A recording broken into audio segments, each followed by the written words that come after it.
بسم اللہ الرحمن الرحیم۔ قومی کرکٹ ٹیم شکست سے دوچار ہوئی، اس کی وجوہات جاننے کے لیے آج ہم موجود ہیں سابق chairman P C B Pakistan cricket board Khalid Mahmood صاحب کے پاس۔ السلام علیکم سر۔ جی وعلیکم السلام۔ چھوٹا سا سادہ سا سوال سر، امریکہ، ویسٹ انڈیز، پاکستانی ٹیم بری طرح شکست۔ ٹیم کی جو سلیکشن تھی اس پہ بڑے اعتراضات ہو رہے ہیں۔ آپ بہت سے لوگ کہہ رہے ہیں کہ شاداب کیوں ہے بیچ میں، فلاں کیوں ہے بیچ میں۔ یہ باتیں ٹھیک ہیں، اگر 4-5 کھلاڑی جن کے بارے میں کہا جاتا ہے کہ وہ کیوں ہیں، ان کا ریکارڈ دیکھیں تو اس ریکارڈ میں کوئی ایسی چیز نظر نہیں آتی کہ پہلے بہت اچھے تھے تو ایک دم اس ٹورنامنٹ میں فیل ہوئے ہیں۔ یعنی ان کی جو اوسطیں دیکھ لیں، بیٹنگ میں دیکھ لیں، بالنگ میں بھی دیکھ لیں تو بڑی کمزور نظر آئیں گے۔ ٹھیک، 3-4 کھلاڑیوں کے بارے میں کہا جاتا ہے کہ ان کو ٹیم میں ہونا چاہیے تھا، تو پہلا اس کا جواب تو یہ ہے کہ ٹیم کی سلیکشن ٹھیک نہیں تھی۔ اور ٹھیک کیوں نہیں تھی؟ اب دیکھیے، یہ دنیا میں کبھی کہیں نہیں سنا ہوگا آپ نے کہ 7 رکنی سلیکشن کمیٹی ہو، یعنی 3 زیادہ سے زیادہ 5 ہوتی ہے ساری، اور 7 رکنی سلیکشن کمیٹی ہو اور اس کا سربراہ بھی کوئی نہ ہو، اور اس 7 رکنی میں ایک صاحب جو ہیں وہ کوئی کمپیوٹر کے ایکسپرٹ بتائے جاتے ہیں، ایک صاحب جو ہیں کوئی کسی اور چیز کے ایکسپرٹ، یعنی وہ کرکٹر بھی نہیں ہے، جو بالکل ایک جیسے ہوتا ہے نا ایک ملغوبہ سا چوں چوں کا مربع، یہ کمیٹی بنائی گئی۔ اور سربراہ کیوں نہیں تھا؟ اس لیے نہیں تھا کہ سربراہ تو جو ان کے ذہن میں تھا چیئرمین صاحب کے، وہ وہاب ریاض تھا، اور وہاب ریاض کے ہوتے ہوئے کوئی مستند تجربہ کار کرکٹر جو تھا سابقہ، وہ اس کمیٹی کا ممبر بننے کو تیار نہیں تھا۔ اگر اس کو سربراہ بنایا جائے تو محمد یوسف بیچ میں کیسے آئے گا، یا عبدالرزاق کیسے آئے گا؟ تو یعنی عجیب قسم کی یہ چیزیں ہیں جو ساری کی ساری ہوئی۔ اس کے بعد دوسرا معاملہ آ جاتا ہے کپتانی کا۔ اس پہ بھی میں سمجھتا ہوں کہ جو تبصرے ہوئے ہیں وہ بالکل ٹھیک ہوئے ہیں۔ بابر کو پہلے بنایا گیا، پھر ہٹایا گیا، اس کو شاہین افریدی کو لایا گیا، پھر واپس لایا۔ یہ چیزیں جو ہوتی ہیں ٹیم میں نہ کوئی اتفاق پیدا کرتی ہیں، نہ کوئی یکجہتی ہوتی ہے۔ یہ ایسے معاملات جو ہوتے ہیں بڑے افہام و تفہیم سے بات کر کے ہونے چاہیے تھے۔ میری اطلاع کے مطابق جب افریدی کو ہٹایا گیا تو اس سے کوئی کسی نے اطلاع بھی نہیں دی۔ تیسری بات یہ ہے کہ جو موٹیویشن ٹیم کو دی گئی وہ تو مذاق آخر چیز۔ کھلاڑیوں کو کہا جانا چاہیے اور کہا جاتا بھی ہے کہ آپ ملک کی عزت کی خاطر کھیلیں، قوم کی خاطر کھیلیں، قوم کے وقار کی خاطر کھیلیں، اپنے لوگوں کو خوشیاں لانے کے لیے کھیلیں، یہی جذبہ ہوتا ہے۔ یہ نہیں کبھی میں نے سنا تھا کہ $1,00,000 آپ کو مل جائیں گے اچھا کھیلیں۔ $1,00,000 کی آج کل کی جو خاص طور پہ کرکٹ یا بڑے کھیل ہیں فٹ بال جیسے، اس میں $1,00,000 کی کیا ہے؟ آپ کو ملاقات پہ بھی اعتراض ہوا تھا اور $1,00,000 پہ بھی اعتراض، دونوں پہ چیزوں پہ اعتراض کیا تھا کہ وہ جی ان کی حوصلہ افزائی کریں۔ وہ حوصلہ افزائی کے لیے تو ایسا بندہ بھیجو جو کھلاڑیوں کو جانتا ہو، ان کے ساتھ اٹھا بیٹھا ہو، ان کی ذاتی معاملات میں بھی اس کو کچھ سمجھ ہو، وہ جاتے ہیں، جا کے کرتے ہیں، ایڈمنسٹریٹر بھی کرتے ہیں۔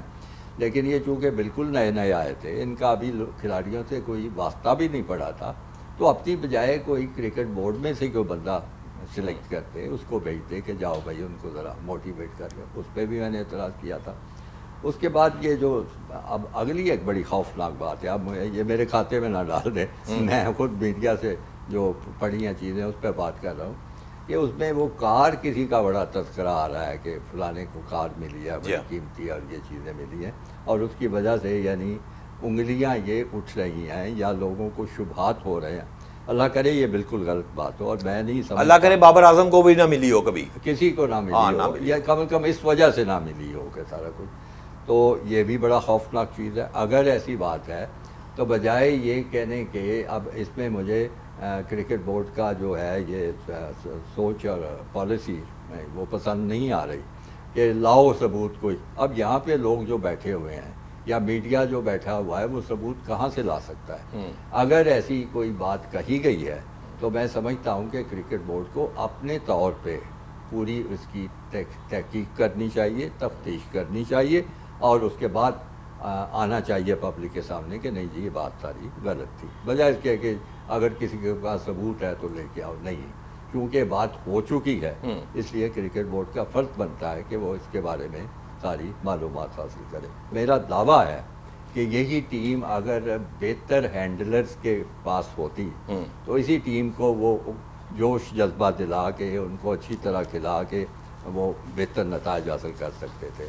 تیاری کے لیے تو 8 دن پہلے امریکہ پہنچ کے ان کی وکٹوں پہ، بعد میں جو آپ شکایت کر رہے ہیں کہ جی وکٹیں خراب تھیں، فلانی چیز تھی، تو پہلے کیوں نہیں ٹیم بھیجی گئی وہاں پہ، اب تاکہ وہ ان کی کنڈیشننگ ہو جاتی ہے. یعنی ہارنے کا مقصد ٹیم کا بر وقت نہ جانا بھی شامل ہے. ایک وجہ ہے نا جی. دیکھیں اتنے بڑے ٹورنامنٹ کے لیے آپ کو یاد ہوگا کہ جو بھی بڑے ٹورنامنٹ ہوتے ہیں، مثلاً 92 کا ورلڈ کپ مجھے یاد پڑتا ہے کہ کئی ہفتے پہلے ٹیم آسٹریلیا چلی گئی تھی، جا کے انہوں نے میچز کھیلے تھے مختلف گراؤنڈوں میں، اب تیار ہو گئے تو سمجھ آ جاتی ہے کہ آگے کس قسم کی وکٹیں ہوں گی، کیسی بالنگ ملے گی.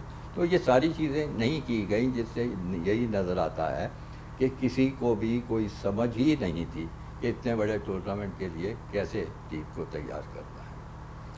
یہ جو گروپنگ آپ کے دور میں بھی ہوتی تھی، اب بھی گروپنگ چل رہی ہے، یہ گروپنگ کیا امپیکٹ ڈالتی ہے؟ گروپنگ کی خبریں بے شمار آتی رہی ہیں، پہلے میڈیا میں، پرنٹ میڈیا میں آتی رہی ہیں. اب تو میں نے جو مختلف وہ لوگ جو موقع پہ موجود تھے ان کی باتیں میں سنی ہیں. مثلاً وسیم اکرم نے بھی اس قسم کا شبے کا اظہار کیا ہے. تو کہا یہ جاتا تھا کہ ایک نہیں 3 ٹیمیں کھیل رہی ہیں، ایک بابر اعظم کی ٹیم کھیل رہی ہے، ایک آفریدی کی ٹیم کھیل رہی ہے، ایک کوئی جو باہر سے کھلاڑی اکٹھے لائے تھے جیسے حماد وسیم تھا اور عامر تھا، کوئی ایک ٹیم ان کی کھیل رہی. تو اگر خدا نخواستہ یہ بات ہے تو یہ بات تو بڑی، یعنی کبھی بھی جو گروپوں میں بٹی ہوئی ٹیم ہے وہ اچھا نہیں کھیل سکتی. تو یہ تمام ذمہ داری، تمام اس چیز کی جو خرابی ہے اس کا ذمہ دار کرکٹ بورڈ کو ہی بنانا پڑے گا، کیونکہ یہ ان کا کام ہے. دیکھیں کہ ٹیم میں کوئی گروپ بندی تو نہیں ہے.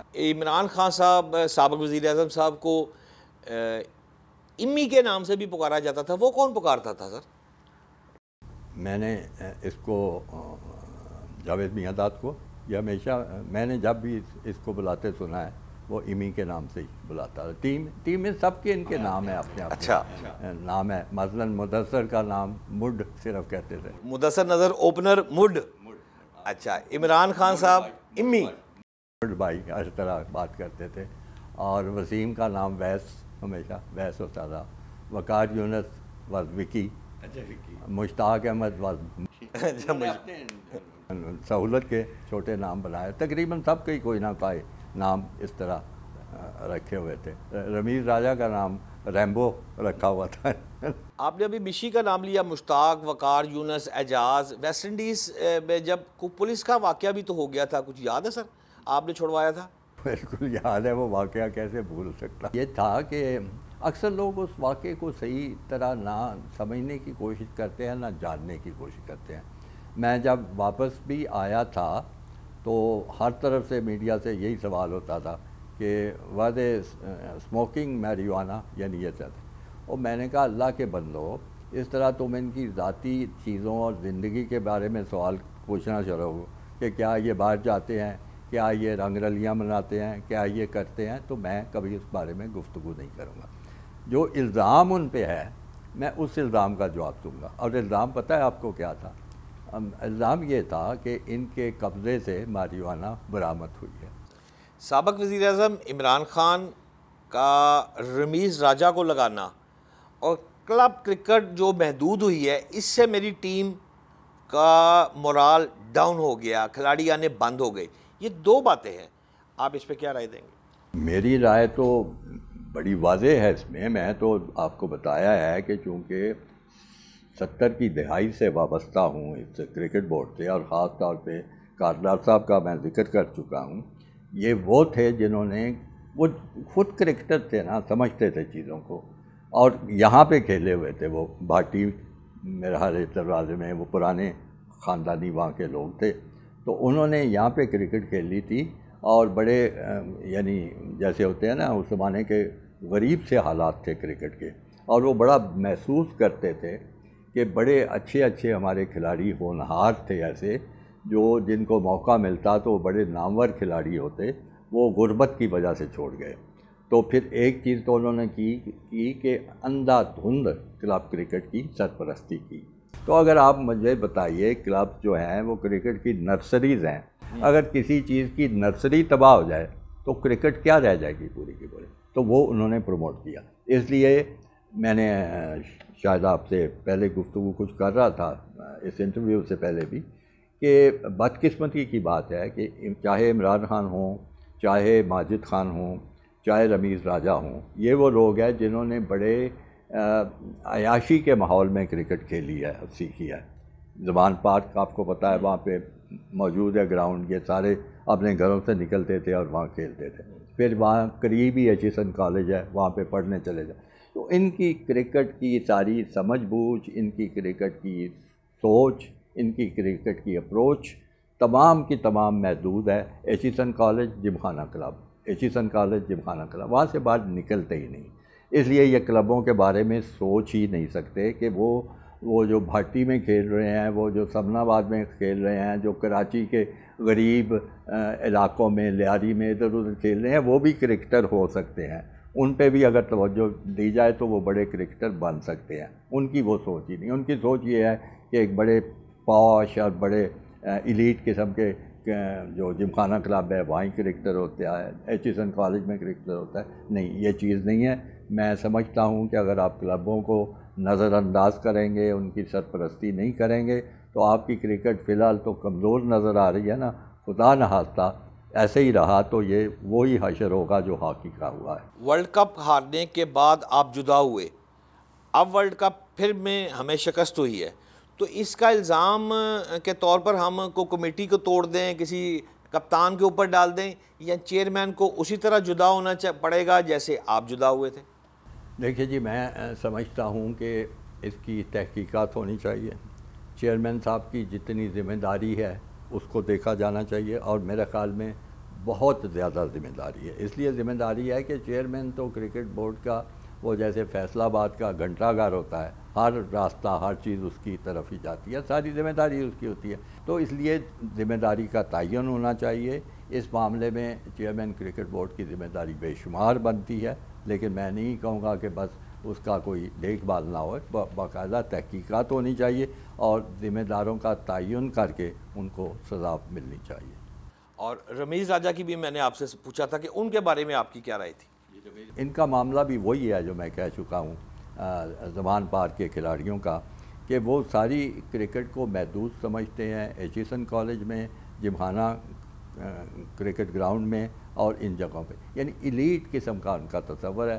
رمیز کیا بھی یہی سوچ تھی، رمیز کی سوچ بھی وہ غریب قسم کے علاقوں میں یا غریب کلبوں کی طرف نہیں جاتی تھی۔ چیمپئن ٹرافی 2025 ابتدائی شیڈول تو ہو گیا ہے مرتب، آپ اس موقع پر میرا خیال ہے انڈیا کے پاس ایسا کوئی موقف نہیں ہے، پوری دنیا اگر پاکستان چیمپئن ٹرافی میں آئے گی تو اگر اس وقت آپ چیئرمین ہوتے یا آپ موجودہ چیئرمین کو کوئی ایسا مشورہ دینا چاہیں کہ ایسی کون سی چیز ہے جو انڈیا کو پاکستان لانے پر مجبور کرے؟